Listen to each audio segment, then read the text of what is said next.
गं गणपते नमः। बोलिए सच्चिदानंद सद्गुरु साईनाथ महाराज की जय। भगवत गीता में भगवान श्री कृष्ण कहते हैं कि जब जब धर्म की हानि और अधर्म की वृद्धि होती है तब तब मैं अवतार धारण करता हूँ। धर्म स्थापन, दुष्टों का विनाश तथा साधु जन के परित्राण के लिए मैं युग युग में जन्म लेता हूँ। साधु और संत भगवान के प्रतिनिधि स्वरूप है।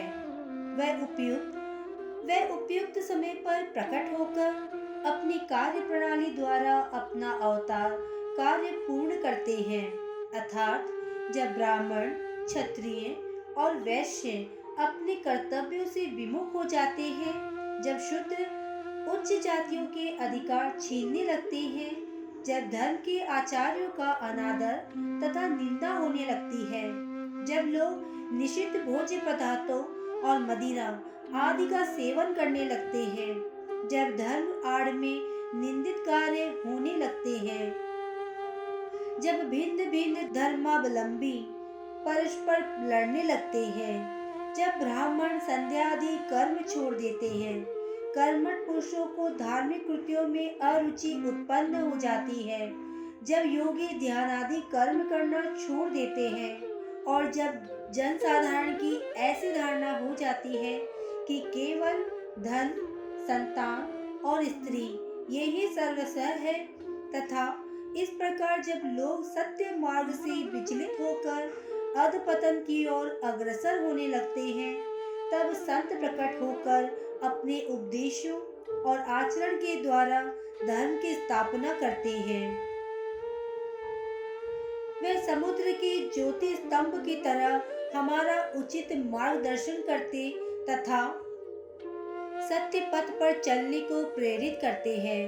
इसी मार्ग पर अनेकों संत निवृत्तिनाथ, ज्ञानदेव, मुक्ताबाई, नामदेव, गोरा, गोड़ाई, एकनाथ, तुकाराम, नरहरि, नरसिंह भाई, सज्जन कसाई, सांबता माली और रामदास तथा कई अन्य संत सत्य मार्ग का दिग्दर्शन कराने हेतु भिन्न भिन्न अवसरों पर प्रकट हुए और इन सब के पश्चात शिरडी में श्री साईं बाबा का अवतार हुआ। पवित्र तीर्थ शिरडी अहमदनगर जिले में गोदावरी के तट बड़े ही भाग्यशाली हैं, जिन पर अनेक संतों ने जन्म धारण किया और अनेकों ने वहां आश्रय पाया। ऐसे संतों में श्री ज्ञानेश्वर महाराज प्रमुख थे। शिरडी अहमदनगर जिले के राहता तालुका में है। गोदावरी नदी पार करने के पश्चात मार्ग सीधा शिरडी को जाता है। 8 मील चलने पर जब आप नीम गांव पहुंचेंगे तो वहां से शिरडी दृष्टिगोचर होने लगती है। कृष्णा नदी के तट पर अन्य तीर्थ स्थान गाणगापुर, नरसिंहवाड़ी और औदंबुर के समान ही शिरडी भी प्रसिद्ध तीर्थ है। जिस प्रकार दामोजी ने मंगलवेढ़ा को, समर्थ रामदास ने सज्जनगढ़ को, देवता अवतार श्री नरसिंह सरस्वती ने बाड़ी को पवित्र किया, उसी प्रकार श्री साईनाथ ने शिरडी में अवतीर्ण होकर उसे पावन बनाया। श्री साईं बाबा का व्यक्तित्व है। श्री साईं बाबा के सानिध्य से शिरडी का महत्व विशेष बढ़ गया। जब हम अनेक चरित्र का अवलोकन करेंगे, उन्होंने इस भवसागर पर विजय प्राप्त कर ली थी, जिसे पार करना महान दुष्कर तथा कठिन है। शांति उनका आभूषण था तथा वे ज्ञान की साक्षात प्रतिमा थे। वैष्णव भक्त सदैव वहाँ आश्रय पाते थे। दानवीरों में वे राजा कर्ण के समान दानी थे। वे समस्त सारों के सार रूप थे। ऐहिक पदार्थों से उन्हें अरुचि थी। सदा आत्म स्वरूप में निमग्न रहना ही उनके जीवन का मुख्य उद्देश्य था। अनित्य वस्तु का आकर्षण उन्हें छू भी नहीं पाता था। उनका हृदय शीशे के सदृश उज्जवल था। उनकी श्रीमुख से सदैव अमृत वर्षा होती थी। अमीर और गरीब उनके लिए दोनों एक समान थे। मान अपमान की उन्हें किंचित मात्र भी चिंता न थी। वे निर्भय होकर संभाषण करते, भांति भांति के लोगों से मिलजुल कर रहते, नर्तकियों का अभिनय तथा नृत्य देखते, गजल कवालियां भी सुनते थे। इतना सब करते हुए भी उनकी समाधि किंचित मात्र भी भंग न होती थी।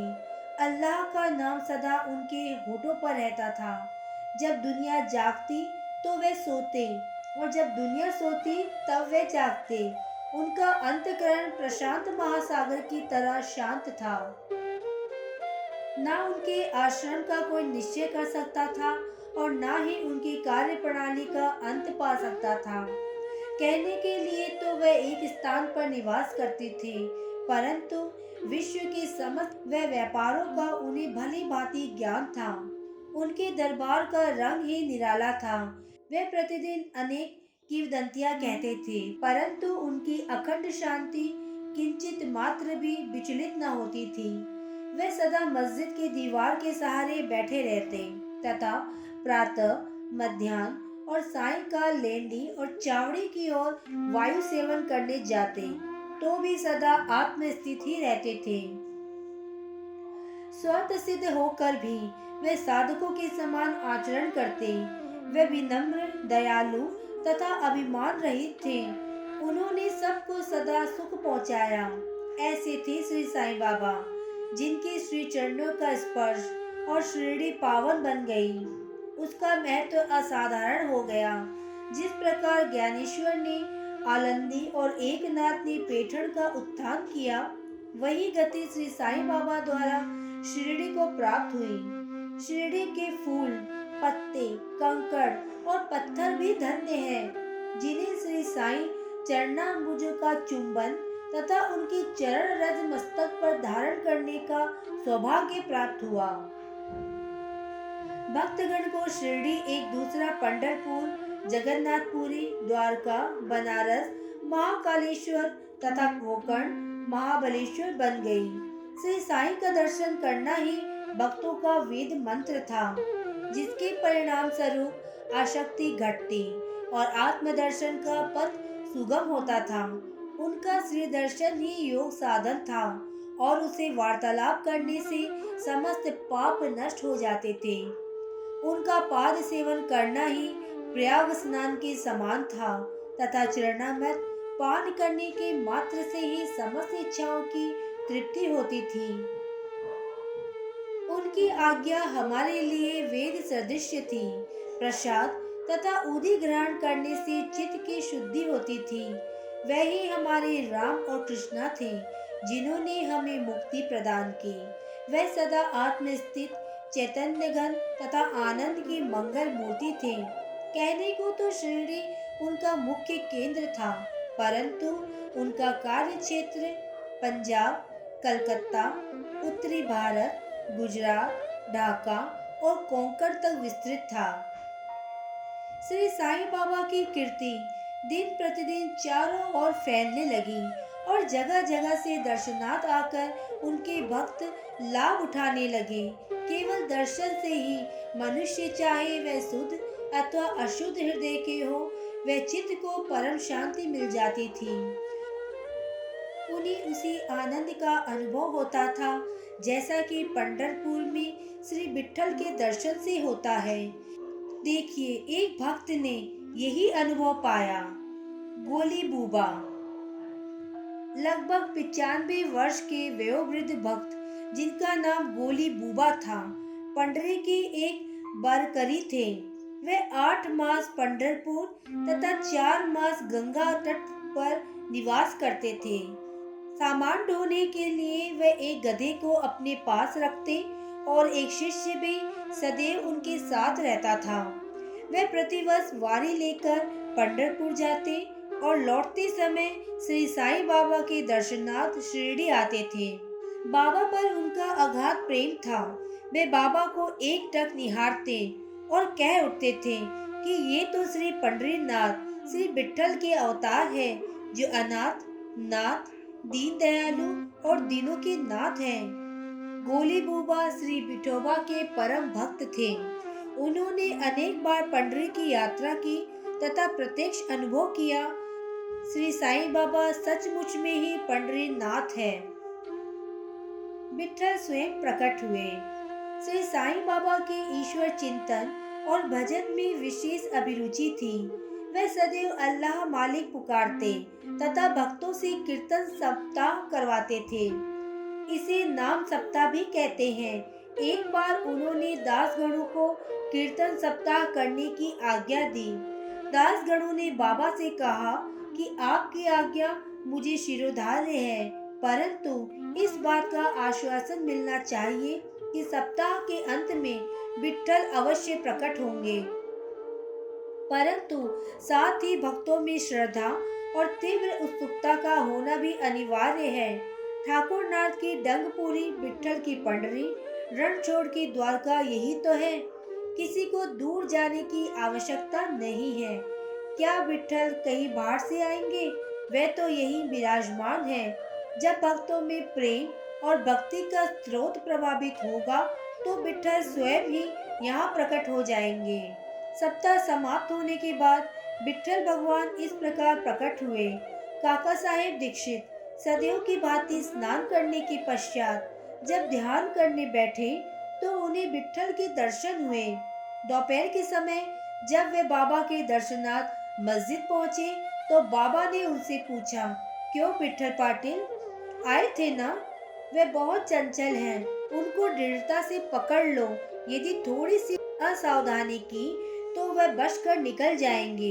ये प्रातःकाल की घटना थी और दोपहर के समय उन्हें पूर्ण दर्शन हुए। उसी दिन एक चित्र बेचने वाला विठोबा के 25-30 चित्र लेकर वहां बेचने आया। ये चित्र ठीक वैसा ही था जैसा कि काका साहेब दीक्षित को ध्यान में दर्शन हुए थे। चित्र देखकर और बाबा के शब्दों का स्मरण कर काका साहेब को बड़ा विस्मय और प्रसन्नता हुई। उन्होंने एक चित्र सहर्ष खरीद लिया और उसे अपने देवघर में प्रतिष्ठित कर दिया। ठाणा के अवकाश प्राप्त मामलतदार श्री वी देव के पहले अनुसंधान के द्वारा ये प्रमाणित कर दिया गया कि शिरडी पंढरपुर की परिधि में आती है। दक्षिण में पंढरपुर श्री कृष्ण का प्रसिद्ध स्थान है, अतः शिरडी ही द्वारका है। द्वारका की एक और व्याख्या सुनने में आई है जो कि के नारायण अय्यर द्वारा लिखित भारतवर्ष का स्थायी इतिहास में स्कंद पुराण से उद्धृत की गई है। जो स्थान चारों वर्णों के लोगों को धर्म, अधर्म, काम और मोक्ष के लिए सुलभ हो, दार्शनिक लोग उसे द्वारका के नाम से पुकारते हैं। शिरडी में बाबा की मस्जिद केवल चारों वर्णों के लिए ही नहीं अपितु दलित, अस्पृश्य और भागोजी सिंधी जैसी कोड़ी आदि सबके लिए खुली थी। अतः शिरडी को द्वारका कहना ही सर्वथा उचित है। भगवत राव और क्षीर सागर की कथा। क्षीर सागर की कथा श्री विठल पूजन में बाबा को कितनी रुचि थी, ये भगवंत राव क्षीर सागर की कथा से स्पष्ट है। भगवंत राव के पिता विठोबा के परम भक्त थे, जो प्रतिवर्ष पंढरपुर वारी लेकर जाते थे। उनके घर में विठोबा की एक मूर्ति थी, जिसकी वे नित्य प्रति पूजा करते थे। उनकी मृत्यु के पश्चात उनके पुत्र भगवंत राव ने वारी, पूजन, श्राद्ध इत्यादि समस्त कर्म करना छोड़ दिया। जब भगवंत राव शिरडी आए तो बाबा उन्हें देखते ही कहने लगे कि इनके पिता मेरे परम मित्र थे, इसी कारण मैंने यहाँ बुलाया है। उन्होंने कभी नैवेद्य अर्पण नहीं किया था। मुझे और विठोबा को मूर्खों मारा है, इसलिए मुझे और विठोबा को भूखों मारा है, इसलिए मैंने इन्हें यहाँ आने को प्रेरित किया है। अब मैं इन्हें हठ पूर्वक पूजा में लगा दूंगा। दासगणों का प्रयाग स्थान। गंगा और यमुना नदी के संगम पर प्रयाग प्रसिद्ध पवित्र तीर्थ स्थान है। हिंदुओं की ऐसी भावना है कि वहां स्नान आदि करने से समस्त पाप नष्ट हो जाते हैं। इसी कारण प्रत्येक पर्व पर सहस्त्रों भक्तगण वहां जाते हैं और स्नान का लाभ उठाते हैं। एक बार दासगणों ने भी वहां जाकर स्नान करने का निश्चय किया। इस विचार से वे बाबा से आज्ञा लेने उनके पास गए। बाबा ने कहा कि इतनी दूर व्यर्थ भटकने की क्या आवश्यकता है, अपना प्रयास तो यही है, मुझ पर विश्वास करो। आश्चर्य, महान आश्चर्य। जैसे ही दासगणु बाबा के चरणों पर नत हुए तो बाबा के श्री चरणों से गंगा यमुना की धारा वेग से प्रभावित होने लगी। ये चमत्कार देखकर दासगणु का प्रेम और भक्ति उमड़ पड़ी। आंखों से अश्रुओं की धारा बहने लगी। उन्हें कुछ अंत स्फूर्ति हुई और उनके मुख से भी श्री साईं बाबा की स्रोत सीवनी स्वयं प्रभावित होने लगी। श्री साईं बाबा का शिरडी में प्रथम आगमन। श्री साईं बाबा के माता पिता, उनके जन्म और जन्म स्थान का किसी को भी ज्ञान नहीं है। इस संबंध में बहुत छानबीन की गई। बाबा से तथा अन्य लोगों से भी इस विषय में पूछताछ की गई, परंतु कोई संतोषप्रद उत्तर अथवा सूत्र हाथ न लग सका। यथार्थ से हम लोग इस विषय पर सर्वथा अनभिज्ञ ही हैं। नामदेव और कबीरदास जी का जन्म अन्य लोगों की भांति नहीं हुआ था। वे बाल रूप में प्रकृति की गोद में पाए गए थे। नामदेव भीमरथी नदी में तीर पर गोनाई को और कबीर भागीरथी नदी के तीर पर तमाल को पड़े हुए मिले थे। ऐसे ही श्री साईं बाबा के संबंध में भी था। वे शिरडी में नीम वृक्ष के तले 16 वर्ष की तरुण अवस्था में स्वयं भक्तों के कल्याणार्थ प्रकट हुए थे। उस समय भी वे पूर्ण ब्रह्मज्ञानी प्रतीत होते थे।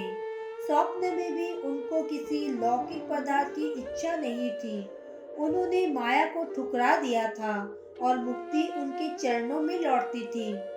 शिरडी ग्राम की एक वृद्ध स्त्री नाना चौकीदार की माँ ने उनका इस प्रकार वर्णन किया है।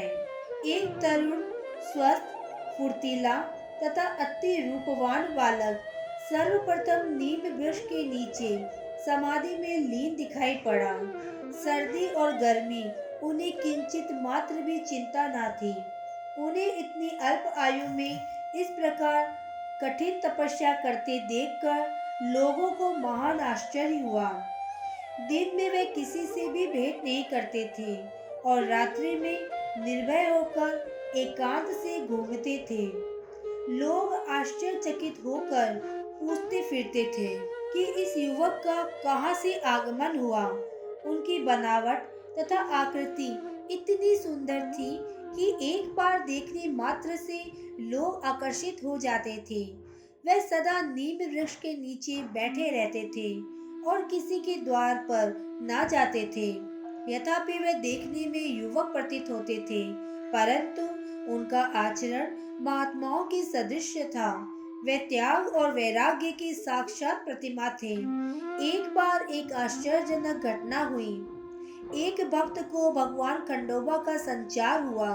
लोगों ने शंका निवारणार्थ उनसे प्रश्न किया कि हे देव, कृपया बतलाइए कि ये किस भाग्यशाली पिता की संतान है और उनका कहाँ से आगमन हुआ है। भगवान खंडोबा ने एक कुदाली मंगवाई और निर्दिष्ट स्थान पर खोदने का संकेत दिया। जब वह स्थान पूर्ण रूप से खोदा गया तो वहां एक पत्थर के नीचे ईंटें पाई गई। पत्थर को हटाते ही एक द्वार दिखा जहां पर 4 दीप जल रहे थे।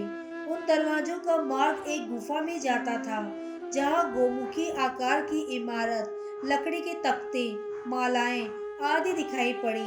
भगवान खंडोबा कहने लगे कि इस युवक ने इस स्थान पर 12 वर्ष तपस्या की है। जब लोग युवक से प्रश्न करने लगे, परंतु उसने यह कहकर बात टाल दी कि ये मेरे श्री गुरुदेव की पवित्र भूमि है, अतएव ये मेरा पूजन स्थान है। जब लोगों ने उस दरवाजे को फिर से बंद कर दिया, जिस प्रकार अश्वत्थ तथा औदुंबर वृक्ष पवित्र माने जाते हैं, उसी प्रकार बाबा ने भी इस नीम वृक्ष को उतना ही पवित्र माना और प्रेम किया। महालसापति तथा शिरडी के अन्य भक्त इस स्थान को बाबा के गुरु का समाधि स्थान मानकर सदैव नमन किया करते हैं। 3 वाड़े। नीम वृक्ष के आसपास की भूमि श्री हरिविनायक साठे ने मोल ले ली और उस स्थान पर एक विशाल भवन का निर्माण किया, जिसका नाम साठे वाड़ा रखा गया। बाहर से आने वाले यात्रियों के लिए ये वाड़ा ही एकमात्र विश्राम स्थान है, जहाँ सदैव भीड़ रहा करती थी। नीम वृक्ष के नीचे चारों ओर चबूतरा बांधा गया। सीढ़ियों के नीचे दक्षिण की ओर एक छोटा सा मंदिर है, जहाँ भक्त लोग चबूतरे के ऊपर उत्तराभिमुख होकर बैठते हैं। ऐसा विश्वास किया जाता है कि जो भक्त गुरुवार तथा शुक्रवार की संध्या को वहाँ धूप, अगरबत्ती आदि सुगंधित पदार्थ जलाते हैं, वे ईश कृपा से सदैव सुखी होंगे। ये वाड़ा बहुत पुराना तथा जीर्ण शीर्ण स्थिति में तथा इसके जीर्णोद्धार की नितांत आवश्यकता थी, जो संस्थान द्वारा पूर्ण कर दी गई। कुछ समय के पश्चात एक दूसरे वाड़े का निर्माण हुआ, जिसका नाम दीक्षित वाड़ा रखा गया। काका साहेब दीक्षित कानूनी सलाहकार जब इंग्लैंड में थे, तब वहां उन्हें किसी दुर्घटना से पैर में चोट आ गई थी।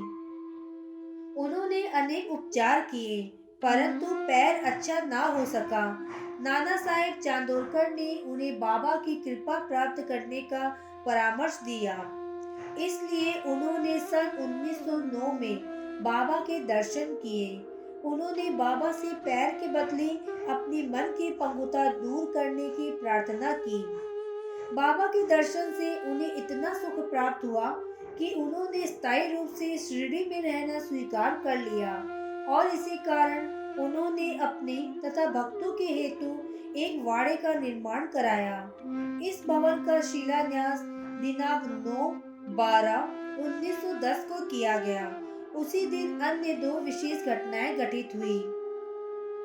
श्री दादा साहेब खरपर्डे को घर वापस लौटने की अनुमति प्राप्त हो गई और चावड़ी में रात्रि को आरती आरंभ हो गई।